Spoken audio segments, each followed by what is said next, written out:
Hello everybody, Republic Jim here. I just stopped by in the barn to have a little rant, get this off my chest. This is about an article that I stumbled across the other day. It just randomly popped up in my news feed and was originally published back in January, so nothing exactly recent or anything, but it was about cold weather, so it attracted my attention. Anybody that follows my channel much knows that I do a lot of cold adaptation and different stuff outdoors in the winter and such. So when I see something about cold weather workouts, it gets my interest. So this particular article was from a news site in Utah, and just looking at their website, I think they're somehow tied in with the LDS church, but kind of irrelevant. It is just the site where I saw this article, and it basically just pulled a bunch of information from different sources to put this article together. And I'll put a link to the article in the description down below, but just so I wouldn't misquote anything or leave something out, I printed out the whole article, and the title of it is "How Do Cold Temperatures Influence Your Workout?" So naturally, right off the bat, that, like I said, that got my attention because, you know, I do workouts all winter long in pretty cold weather sometimes, and I really don't let it influence my workout all that much, other than if it's extremely cold, I might have to put on shoes or, you know, gloves occasionally and such, or if I'm out in the snow, sometimes I'll actually wear boots. But anyway, that said, what I really wanted to rant about here is the way that this is such a glaring example of just citing experts and just taking whatever they say at face value. It's just gospel truth, and that's just science. You have to believe whatever these experts say, and there's no mention of any disagreement or, you know, different opinions on the topic or anything, and it doesn't go off down any of the rabbit trails of alternative stuff. It's all just very, just cut and dried. This is the way it is. And, you know, I'll admit right up front, I'm not a scientist. I just like to think that I at least have a decent amount of logic. And even though I'm not a scientist, I am actually old enough that I remember when scientific method was respected. When I was growing up, we were never told that the science was settled or follow the science. The whole point of science was questioning assumptions and testing out hypotheses and trying to disprove something. And if you have your hypothesis and you come up with one example that proves it wrong, then it doesn't work. And, you know, and that's kind of the way that science has been for many, many generations. And suddenly we're just supposed to blindly accept whatever we're told, not question it. And apparently the scientists that are coming through our lovely institutes of higher learning these days are just parroting whatever they're taught in the classroom and continuing to go on with that without being too inquisitive. And, you know, and I'm generalizing here. Obviously there are people who don't go along with the mainstream, but I read this article and it blew my mind just how close-minded it was, and just presenting, you know, these are the facts and no other options. So, you know, first of all, it starts out talking about how when it's cold, muscles, ligaments, and tendons are tighter and more prone to damage. Okay, I'm fine with that. That's why we do warm-ups, little light activity to get everything warmed up and the blood circulating, and that's just a reasonable thing to do before any workout, even when the weather's warm. It's just a good idea to warm up and get ready for strenuous activity. I'm fine with that part. But then it goes into a little more detail, and I will read directly from this. Core body temperature is influenced mainly by physical activity and external temperatures. That's it. Mainly by physical activity and external temperatures. If one is exercising in cold weather and the metabolic heat generated is lower than heat loss, core body temperature drops. Okay, and so that's only taking into account the heat that you generate from the physical activity and nothing else. And they're saying if you're not doing enough to generate enough heat, then when it's cold, then you're going to, your core temperature is going to cool off. Well, this is where they're completely ignorant of brown adipose tissue and non-shivering thermogenesis, which I've talked about fairly extensively in my Batman playlist. If you're interested in the topic, feel free to check out any of those. But basically the brown fat, as the body adapts and activates that brown fat, it generates warmth without shivering, and that can be done even without physical activity or anything. It's just a reaction to cold, and it starts producing warmth. It's not something that just happens naturally if you're always looking to try and stay warm, but if you do deliberate cold exposure on a regular basis, and then you develop that brown adipose tissue and activate it, and it really is amazing how that works. But they're completely discounting that, probably completely unaware that that even exists, because their sources that they're going to don't happen to mention that. And they quote the American College of Sports Medicine for the risks of hypothermia and such. And then get to this part, which can just set me off even more. This Martin Bircher or something, I'm not sure exactly how to pronounce it. And I have nothing against him, but it's just he's the one that's quoted, and I have a problem with what he's saying. A sports science professor at the University of Innsbruck explained the importance of wearing enough layers to keep core body temperature stable when exercising in the cold. Okay, for anybody that's seen some of my workouts, like my barn body workouts that I post during the winter, I'm not exactly wearing a lot of layers when I'm working out. There's times where it'll easily be below 20 degrees, and I'm out here in shorts. When it gets really cold, I put socks and shoes on so my toes don't get frostbite, but that's about it. So I'm not wearing lots of layers there, but he's explaining the importance of wearing enough layers to keep the core temperature stable. And he says, quote, "All sports performed in cold ambient temperature, whether it be skiing, walking, running, or a team sport, are associated with injury risk if not using appropriate protective clothes." Okay, full stop.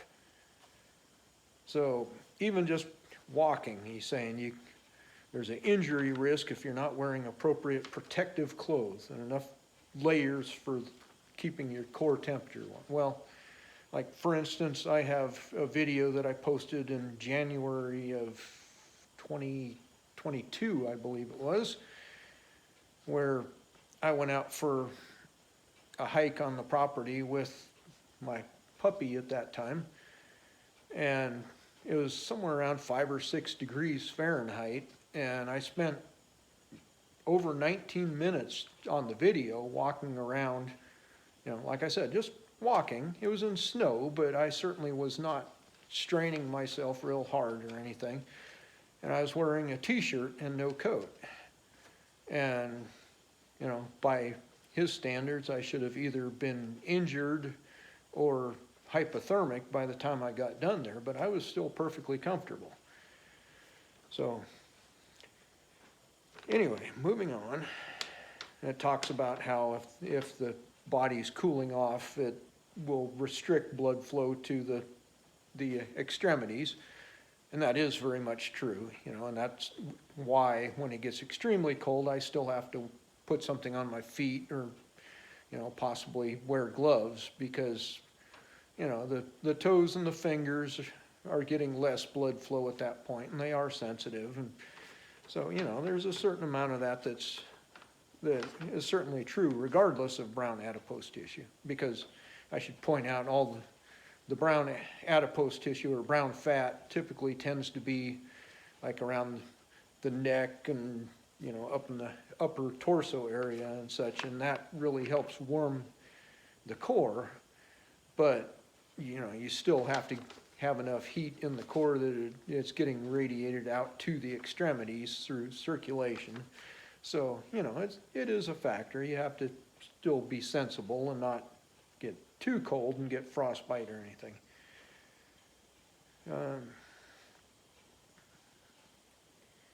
Okay, and then it gets into shivering. Another self-preservation method the body uses is shivering. And, and then they quote from Healthline to explain what that is. Anyway, and then jumping down,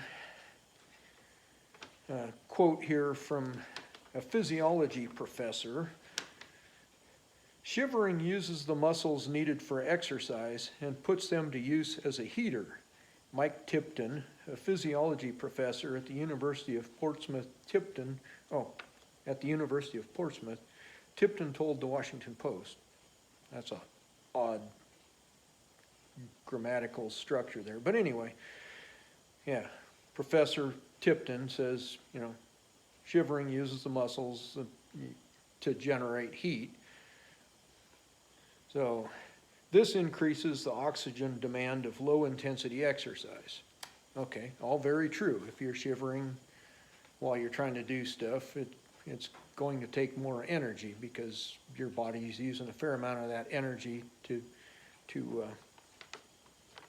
make those muscles shiver. And then going on, this is just not a quote here, but just the next paragraph says, shivering while exercising increases the rate one burns calories, according to the American College of Sports Medicine. Runners in light clothing may feel some effects of exercising in low temperatures. And here's the part that really just burned me up may feel some effects of exercising in low temperatures, but unless they shiver, their caloric expenditure will not change significantly. So it's saying that you only are going to burn more energy by shivering. And yet, I understand that studies about brown adipose tissue and non-shivering thermogenesis are sort of fringe science. They haven't really gotten much attention from the mainstream, but there has been a fair amount of studies done on it and well documented that the way that the brown adipose tissue generates warmth is by burning calories from the fat. So it will also take more calories. It's, you don't just magically generate heat from nothing, one way or the other, whether you're shivering or whether it's coming from bat, it takes more calories. But I can be outside for hours when it's below freezing, just lightly dressed, and never shiver. But I guarantee my appetite goes up substantially because I'm burning quite a bit more calories there to generate that warmth. So again, you know, there's completely ignore any, I guess they don't even question whether there are any other facts related to that. They just say, oh, this is the accepted science, that's the way it is. Let's see. Yeah, and it talks about increased calories for shivering and wading through snow and stuff. Okay, then now we're getting to the heart of this whole rant. This is the part that just really set me off, and I'll try not to go off too much about the guy. This again is this Professor Mike Tipton. And I know nothing about Professor Tipton, and I have nothing against him, but this is where I see like science, you know, with total blinders on, and just this is what I've been taught, and I just totally accept it, and I'm not going to look at any alternative ideas. So first off, there's a paragraph here that a sentence leading into this, but the body doesn't adapt to deal with the cold better, but a person can get better at preparing for it, Tipton said. So that, you know, the writer there was just kind of paraphrasing, but evidently meaning like wear better clothing or whatever to stay warm, or do more warm up before going out and into the cold. But I mean, that first statement there, the body doesn't adapt to deal with the cold better. I seriously take issue with that. You know, sure, if you want to get better at preparing for it, that's fine. Or you can actually work at adapting to it, which I do, and that also works well. Now here's where we get into the quote from Professor Tipton.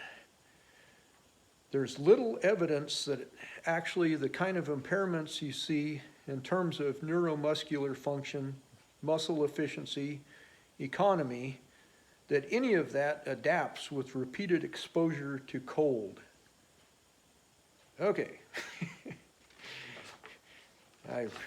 If you're not familiar with any of my workout videos, I highly suggest you take a look through some of my barn body videos, or, you know, check out some of my Batman videos where I'm driving to work, you know, with my window wide open and no heat. But especially when I'm out in the snow and sub-freezing temperatures and wearing shorts and sometimes shoes, sometimes barefoot, and I'm out there throwing things around and dragging things and picking things up and whatever. And not once in any of those workout videos, or not once in any of the times that I've been doing that and I haven't filmed it, have I ever gotten injured. And I mean, the impairments you see in terms of neuromuscular function, muscle efficiency, economy, I'm sorry, I've gotten to the point where there's really no difference in the way my muscles work out there. I mean, unless it's really extreme cold, you know, if we're talking below 0 Fahrenheit, yeah, then it starts getting to a point where, you know, I'm certainly not as explosive like for throwing something or whatever, but, you know, I can be just as coordinated, I can pick up just as much weight and carry it and whatever. You know, when it's like 10 or 15 degrees and I'm wearing shorts and my shirt's off, I'm just as efficient and strong and agile or whatever as I am when it's 80 degrees. So, you know, the statement there that any of that adapts with repeated exposure, that's just flat out wrong. I'm sorry, I've been consistently working at cold adaptation for quite a few years now. And I think I've gotten it down pretty good where it's tough when fall first comes around, it starts getting cold and I'm driving around with the windows open. But as I just consistently do that and get colder and colder, you know, the human body is amazing in its ability to adapt to different conditions. And once that brown adipose tissue is activated, as soon as I step outside and it's cold and I'm lightly dressed, I feel my torso heating up. And like I've said in a couple of my videos on my morning commute, I mean, I literally, when I'm driving along wearing just like a polo shirt or something, I'd literally have to put my arms out to the side holding the wheel, because if I keep them down here like this, my torso gets warm enough that my armpits get sweaty. And it, you know, that could be like single digit temperatures and I still get that effect. One time I was thirsty and I had a bottle of frozen water in my car, and I actually put the bottle inside my shirt up against my torso, and by the time I'd gone a couple of miles, I had melted enough of the ice to where I could get a decent drink from it. And, you know, being able to do that sort of thing is not just from an unadapted body. So, yeah, anyway, and then they kind of go on and wrap it up and just talk about some other odds and ends. But that was the real heart of the thing that set me off there. And,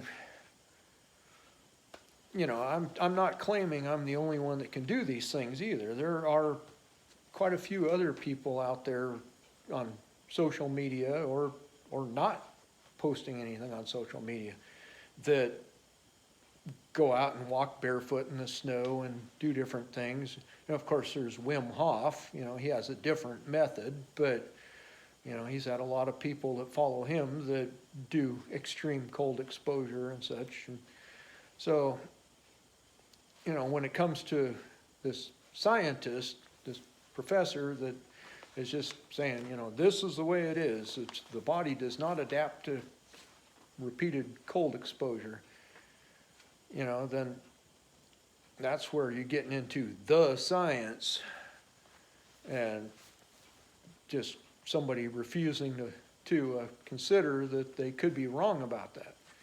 But, I mean, the way I look at it, just based on my own experience and seeing what some of these other guys are doing too, you know, you can say, yeah, that's just anecdotal. But if you look at the scientific method, you know, one or two cases disprove the whole idea that it's impossible to adapt.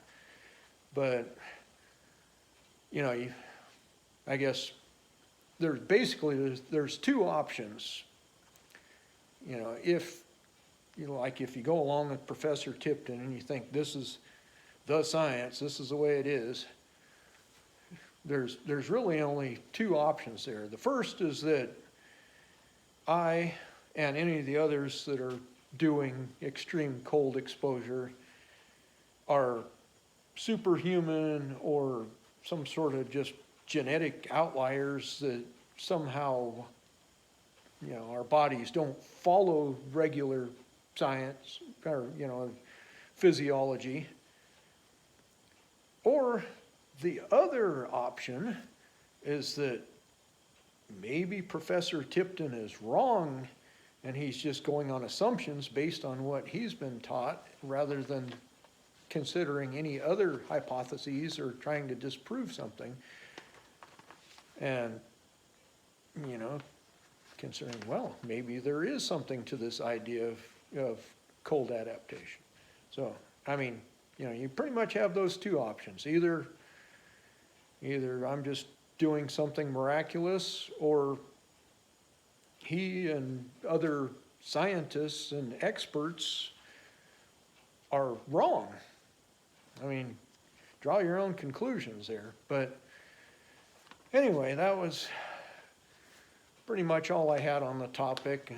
Just went from being article that I thought would be interesting that just randomly stumbled across to getting really worked up and annoyed about it. And so I thought I'd just share it with my viewers and see what you guys think.